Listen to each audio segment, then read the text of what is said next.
So I'm Jack Attridge. I'm the creative director at Flavourworks and also on Hush, which we've just released an episode of called Crane. So Jack, talk a little about this game, Hush. It's kind of a unique game. We haven't seen a game like this in quite a while. Yeah, well, it kind of starts with why we started Flavourworks, which was I wanted to share games, this medium that I love, with people who didn't identify as gamers.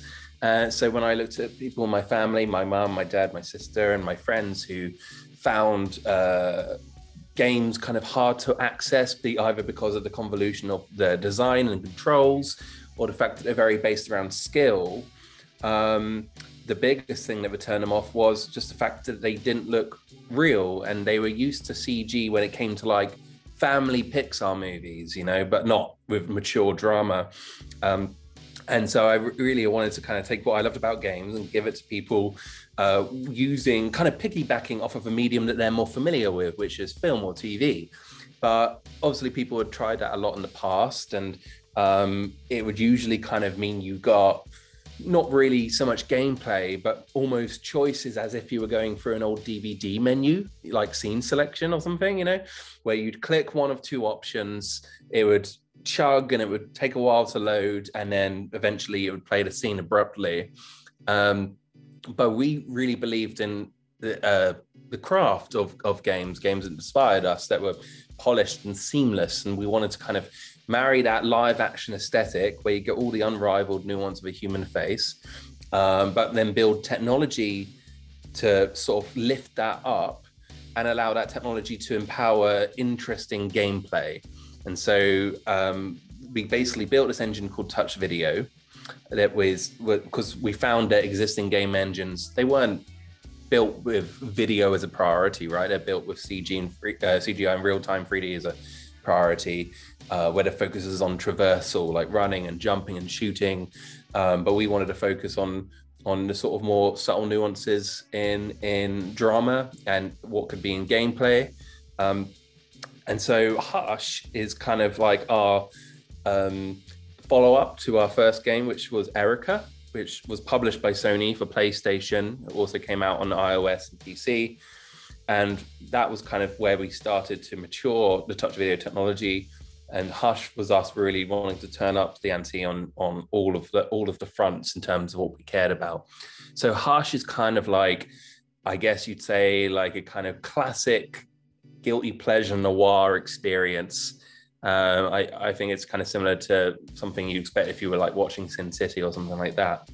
And I only mentioned Sin City because it speaks to the structure of how we're building Hush, which is when we were working on Erica, which is our first sort of interactive branching narrative game, people would play through this 90-minute to 100-minute experience 5 or 6 times to see all the different endings, to see all the different paths, to get the platinum trophy. But it would usually mean going back to the start each time and seeing a lot of gameplay was quite similar. And that usually just came down to the fact that we had to build, and set up the world, set up the story and the characters. And we didn't want people to have a problem going back and replaying the game each time. And the other issue with that is that it restricts how branching and bending the story can really be. And we didn't want to lie to our players about choice and consequence. So with Hush, we decided to take a bit more of a novel approach by saying, you will have 6 or 7 different small stories, of which this release we've just done, Crane, is one of the episodes or stories. And each story is with a different protagonist in a different part of this fictitious city we've built called San Rosa, based in the States. But all these stories happen on the same night. And so whatever you do with Bambi, who's the character in Crane that you're playing as, we're not going to say he can't die or he can't kill this person because it will break the amount of freedom that we're putting into the branching story later on.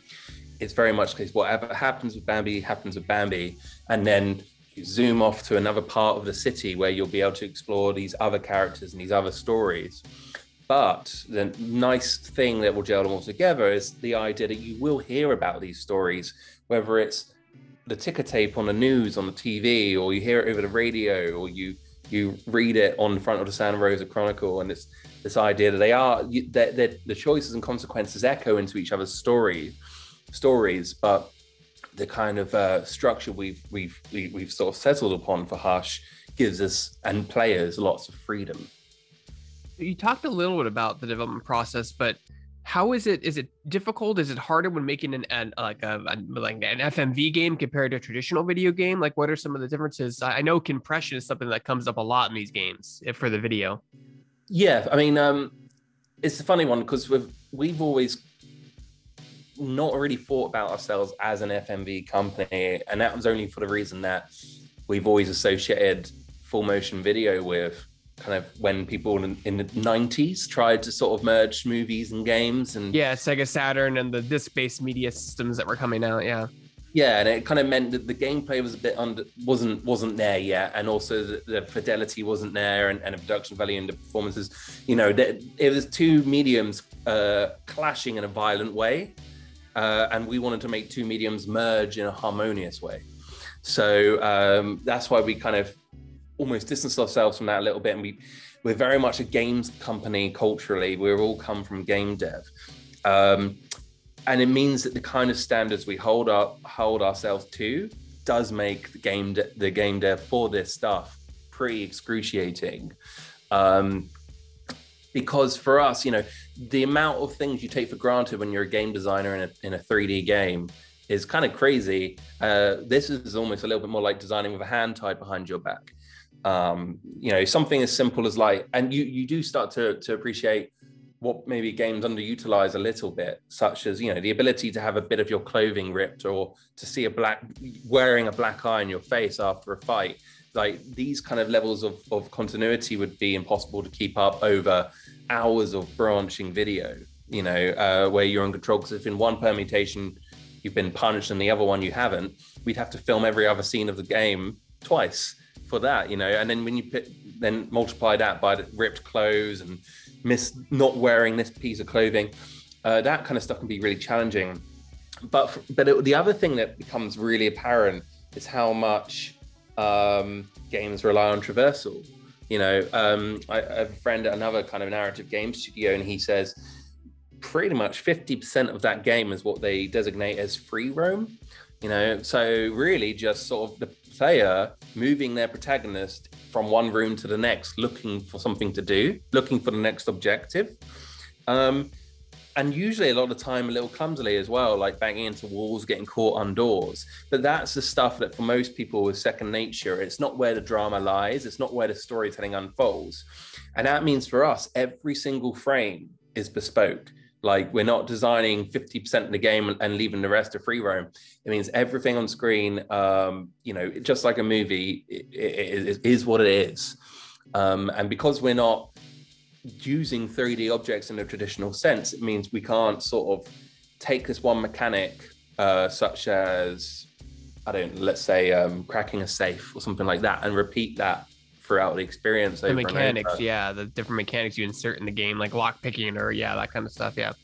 But for us, the really important thing to make sure that players remain immersed, to make sure that they're leaning forward more than they're leaning back, is to make sure they're interacting every 10, 15, 20 seconds, which means every 10, 15, 20 seconds, you have a brand new game concept, something, whether that's like we said, cracking a safe, but it could also be like peeking through the crack of a door, or wiping dust off an old book, or flicking through its pages, or cocking a gun.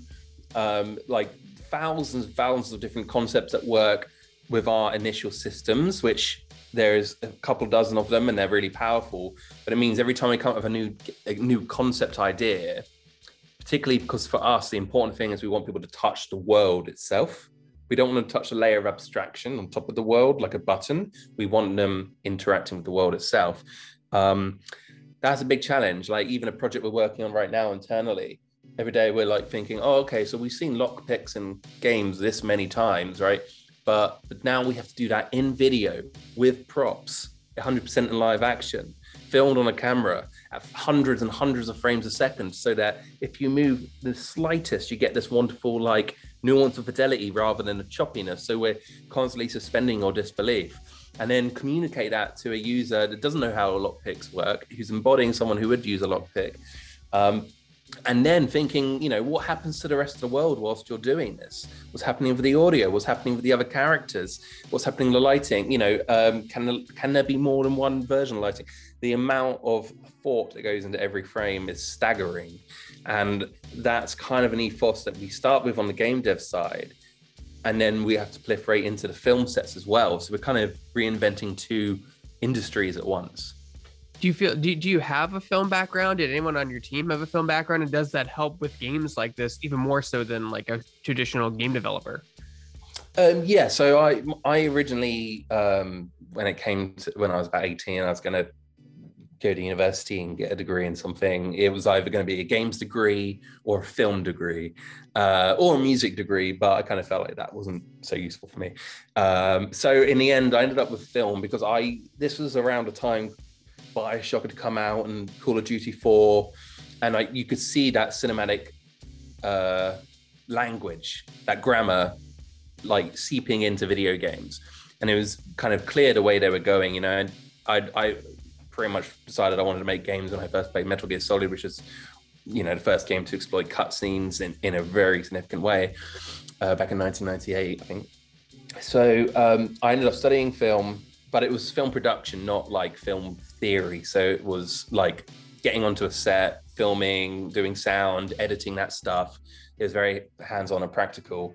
And then with that, fell in love with sound design and the power of sound design, which really is 50% of the experience, particularly because no one's thinking about it. It's the eyes are more forgiving than the ear. So, but then I started thinking about how that is used in an interactive sense in the games I play, which again, like once you've been a sound designer for video games, the idea of sound designing for a film where you can predict everything that's going to happen because the player isn't there, it is such a staggering difference in difficulty. And actually, funny anecdote, when I was doing my dissertation in university, it's like 2010, I reached out to an audio designer called Kenneth Young, who was working at Media Molecule. He was doing the sound for Little Big Planet, which the quality of the interactions of like the physics sounds and everything is just top tier for that game, which you wouldn't think, because you don't think about kind of kids entertainment or youthful games as being difficult. You think of cinematic as being difficult, but actually it's interactive that's difficult. He gave me some advice to help with my dissertation. And then 10 years later, he's the sound designer on Hush, which was a wonderful full circle moment. And I was really grateful to be able to work with him, and the sound in Hush is brilliant. But I'm digressing. The point was that, yes, so I was studying film, worked in film, fell in love with sound design, used that to jump into the video games industry. A couple of years into that, I wanted to go back to my first love, which was game design. I ended up working for someone called Peter Molyneux, who made like Fable and Black and White, Populous, Dungeon Keeper, Theme Park.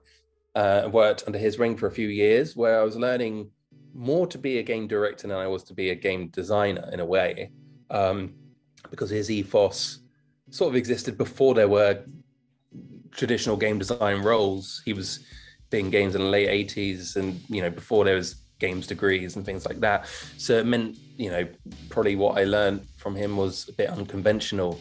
And it's at that point that a few years into my job with Peter, that me and my co-founder Pavle decided we wanted to make something of our own. And when we looked at the market and everything that people were doing, which was lots and lots and lots of shooters or sports games, things that quite ahead of, they're quite hard to compete with on a small scale.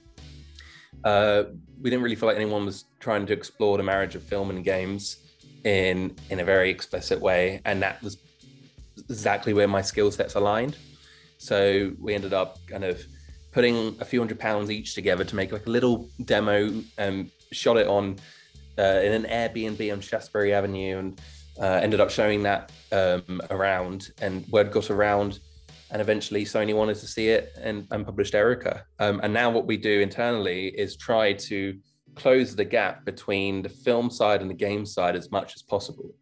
So, we have film producers who we want to marinate in the secret sauce. We want them to understand what we're talking about with frame rates, and how the video frame rate is different from the engine frame rate. And there's those certain terminologies that mean different things in different industries. And the same comes with the game designers and the writers. We want them to understand the language of cinema, not to be thinking of things in just text, for example. And we never wanted to feel like we're throwing a problem over the wall to the filmmakers. So the relationship between someone like myself as a creative director and then a live action film director, it's almost like co-directing in a strange way, because we'll have different emphases and different sort of skills, I suppose. And it really allows us to think about every shot, because we realize that, like, the difference between a close-up and a wide shot means one thing in film, but when you're playing, it means a very different thing. We'll tend to really think about how a doer is different than a viewer, and how that grammar, cinematic grammar, changes. For example, when we would be like building a set, and a live action director might frame up a gorgeous shot that you'd put in any movie any day, I might then come along and say, well, I love that light over there, but because it's a video game, I really want to interact with it, and that's not one of our options that we've designed. So you're going to have to turn that light down, or we're going to have to reframe the shot, and we're going to have to do this within seconds, not minutes, because we've got a lot of shots to do today, and every one of those shots has to go through that same ludonarrative consideration. And when we've seen kind of other people attempt to do interactive movies or mix film with games, I think often we see that lack of either understanding or communication, to really make sure that it's not just a film with some DVD menu options coming up, but instead the world is your interface. So we're very proud of how that's worked out with Hush. Yeah, I mean, I was a film editor for years, and I can tell you, like, one of the worst things about video games is when people capture at a variable frame rate, because no professional video program likes variable framing. They like their set frame rate, 60, 59.94, 29, 30. How did you film this? Like, you said you had to film hundreds of frames so you could get that animation mixed into the game, but how was your video filmed in terms of frames per second? So I've stuck with Erica and Hush. I stuck to 24 frames a second, even though when you play it on a PlayStation or an iPhone, you're looking at 30 hertz or 60 hertz. And I think a part of that is that, like, I think most of the world's kind of used to that a little bit with things like Netflix is streaming a 24 frame a second film on back at like 30 frames or something, and the kind of odd frames that get dropped or duplicated, I think almost just part of just the general experience of viewing movies in a digital format now, in the home. So that's how we've done it with this. But when it comes to interacting with objects, it's non-linear. It's completely down to the player. So the speed at which a player interacts with an object is completely self-controlled, capped by the engine's frame rate, but we're playing it back at the speed the player drags it. So we don't want to say that the video has to buffer if someone turns a key in a lock really fast. We just want them to be able to turn the key at any speed, slow or fast, and always have it look authentic. So that's kind of one of the elements we do. But what we also like to do is try and make sure this world always feels like it's living and breathing. And we want to have people scratch their heads a little bit. So whether that's looking around the environment or being able to peek out from cover, like dynamically whilst people are shooting at you, and you can look at them through the bullet holes in the table. That's the kind of stuff where we like to get really advanced, and we've started exploring, 3D photogrammetry in a live action video space. They're all just tools to allow us to create new opportunities, so we're not limited by the general the one dimensionality of video itself. Yeah, speaking to that, can you, where do you think VR has its place in these literally video games and these FMV type of style pick your own adventure games? Where do you feel that technology can fit into a game like yours? I think someone asked me a long time ago what I would have done with VR, and my personal approach was actually, I don't care about the 180 degrees behind me. I care about what's in front of me. If like, you know, I kind of, unless I'm in like a sort of a very action-packed experience, which I think the VR variety there, I really feel the future is in theme parks. If you've played The Void, I think it was like Industrial Light and Magic Star Wars experiment. It was an incredible experience, but it was like, I'm in, got my shoes on, I'm running around, I'm touching surfaces. But if I'm kind of in my home, for me, yeah, it's very much like, okay, I've got my back to the wall, like this is my canvas, this is my viewing experience. So it means you're dressing 50% less of the scene, not having to build out contrivances for stuff to go on behind you. But I think the main challenge right now is, I mean, video is a big file size. When you're doing VR, there's all sorts of different considerations with resolution and all of that. And then obviously there's the ability to lean in and lean out to a much greater degree. And obviously, like, the closer you are to a video, the fatter it's going to look. And what we don't want to get into is this issue of everything feeling like a cardboard cutout. And there has been some I think it's called like stereo something, but like, you know, filming a 3D model of a character and then projecting video onto it. But I haven't seen an example of it yet where I felt like we could do it justice and we could go up to a live action person in VR and wipe a tear from their cheek, you know, and have it sustain, have it hold up.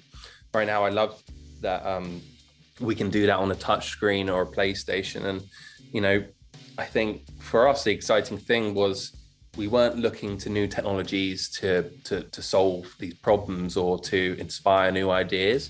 We said, what's the device that everybody's got in their pocket and uses every day? And a part of that was really building on this idea of intuition, that if we're using a model of the real world, and fingertips as your input rather than holding a device that becomes your input, then suddenly we can teach anyone anything. So the first thing you do in our first game, Erica, for example, is you open a Zippo lighter and flick it to ignite it. And it's got a 100% success rate because we haven't had to teach people how button, square, or X pertains to this other completely arbitrary action. Yeah. Everything very much, if you touch it as you would the real world object, it will work as the real world object does. For us, that was a real breakthrough in terms of user interface. It's almost like an inside joke, right? There's like 3 big consoles out, not including PC, and every console has the X button in a different place. So whenever you switch from Xbox to Switch or PlayStation or whatever, I'm always hitting the wrong buttons because I'm like, wait, the X is up here now because I've been used. It can be very. But when you hand someone a phone or a tablet, they know exactly what to do. You just touch it, you know, move it like you would in real life. Yeah, the internet had a meltdown when Sony announced the X button was actually called the cross button, which I knew and appreciated, but pretended wasn't the case, you know.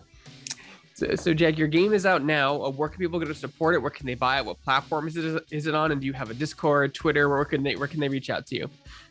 Yeah, so Hush Crane, Crane being the name of the episode or the story, and Hush being the universe, is right now up on the Galaxy Store for free because it's just a 10-minute average experience that we put a lot of love and care into, all this great technology. It's got you know, some decent replay value in there as well, depending what ending you choose. Will you choose love or will you choose loyalty in this kind of you know, sort of noir gang story? It's kind of like a Romeo and Juliet meets Sin City, I suppose. And then you can follow also the company Flavourworks, spelt the English, the British way with the U in there, so Flavourworks. Allure. Flavourworks. Flavour.